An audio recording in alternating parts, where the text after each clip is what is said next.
Now, forecast first on KOLR 10 News, Ozark's First.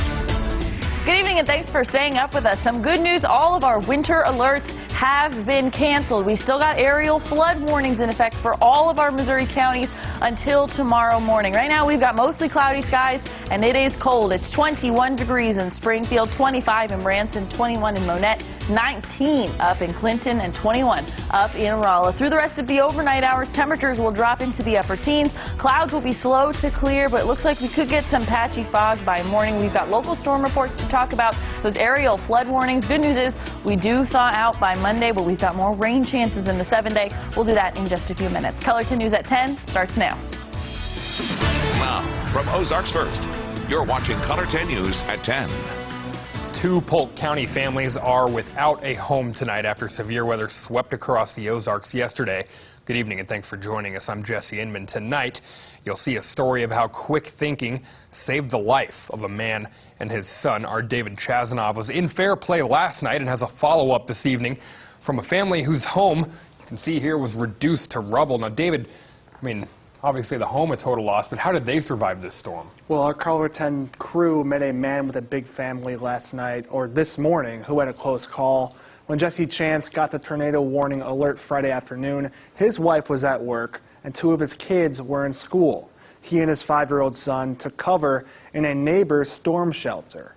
About 5 minutes probably after we got down in the shelter, wind started blowing real hard. We could hear it. At another house in town, Jesse's father, Kenneth Chance, was worried about his son. I called Jesse on the telephone, couldn't get no answer. Immediately I started freaking out. Heard kind of a big gust of wind and the tree branches rustling real bad. Then it all calmed down. Maybe a minute after that, I kind of opened the door to see what I could see out the storm shelter. And I started to go out the door and the phone rang. And it was Jesse, and he was crying. I couldn't grasp what I was looking at. And then it set in that it was our homes and they were just gone. The Chance family's home was destroyed. He said, "Dad, it's all gone. Everything's gone. Everything from the last 17 years is just gone." I said, "I'll be right there."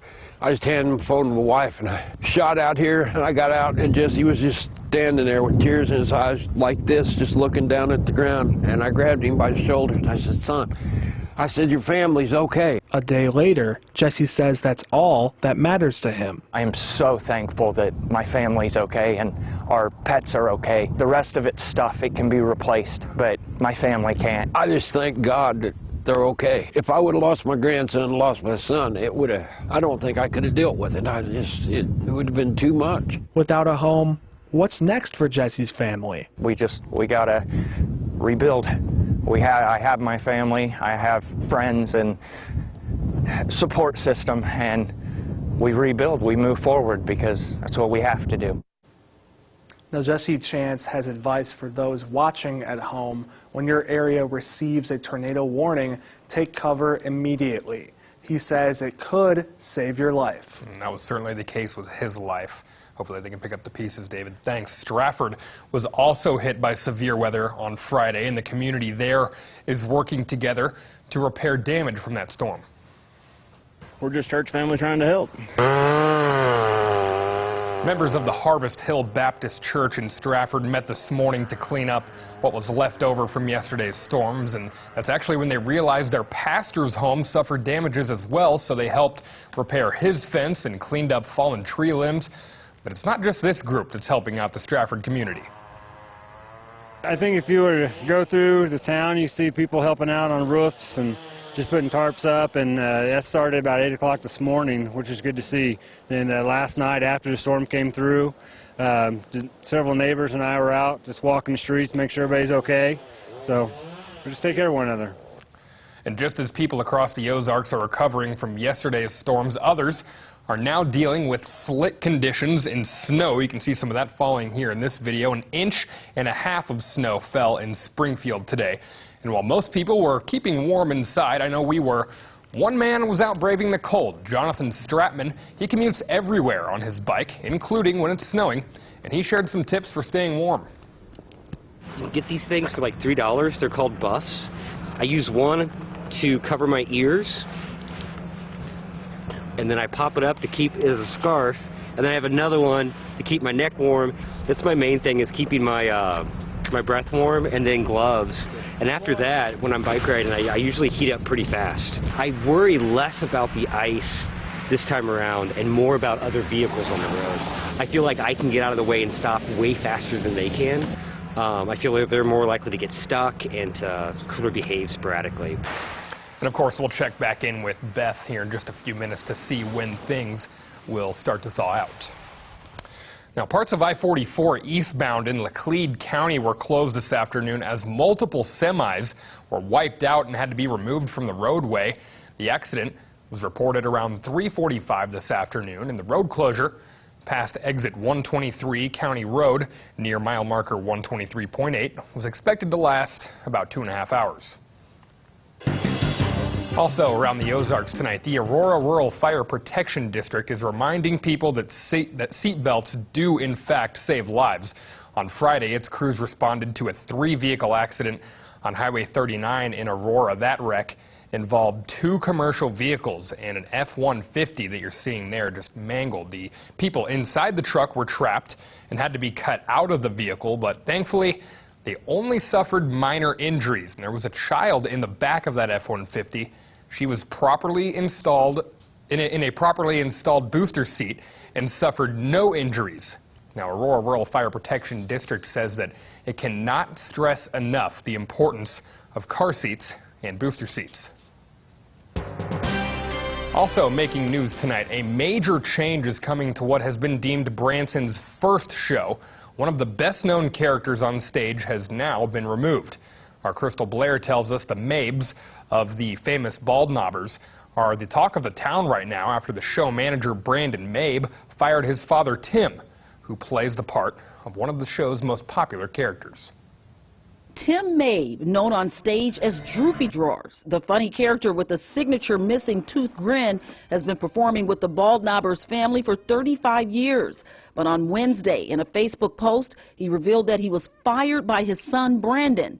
Fans and friends are reacting. Well, I don't know all the gist about it, but I just feel sad because they're one of our founding families, and I hate that something like this would have to happen. Sometimes business, you have to exclude the family thing because you have to run a business. It has to be profitable. Tim posted in part, "Please pray for us because we just recently filed bankruptcy, trying to keep the other business going, and now no insurance. It's going to be hard, but God will get us through it somehow, I know." I've worked for family for most of my life, and it's really hard, and unless you're right in the middle of it, you don't really know what to do.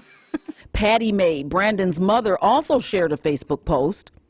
"I am in shock and grieving not only the loss of the job Tim loved, but the loss of a 60-year legacy and a living legend, Droopy Drawers.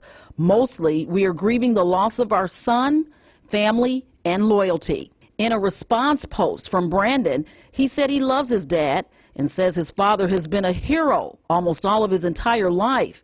He added, "These decisions and the details involved, unfortunately, are not meant for anyone to understand. I can assure you that every decision is made with the best interest in mind for my family, our business, our partners, and all of our talented and amazing cast, crew, and staff." I did reach out to the family via Facebook, and Brandon referred me to his Facebook post. In Branson, Crystal Blair, Ozarks First. Well, more local news for you tonight. The Jordan Valley Ice Park hosted the 2nd annual Police versus Fire charity ice hockey game tonight. The teams were made up of off-duty Springfield police and firefighters, and the proceeds from this game will go to benefit the Greene County 100 Club. Now, that group is one that provides financial support to surviving spouses and dependent children of Greene County police officers or firefighters that were killed in the line of duty. Bob Certain is the president of that organization. A lot of people have not heard about the Greene County 100 Club, and so that's why we are doing some more things in the community, such as this fantastic hockey game tonight, to let people know we do exist. So it's a fantastic night, and it's a win-win for a lot of people. Springfield police and firefighters face off other times throughout the year as well, including with their annual softball game and basketball games at National Night Out. Now, tomorrow is a day that Chiefs fans have been waiting all year for. It is an awesome thing to do. It's fun. It's a unique way to watch the football game.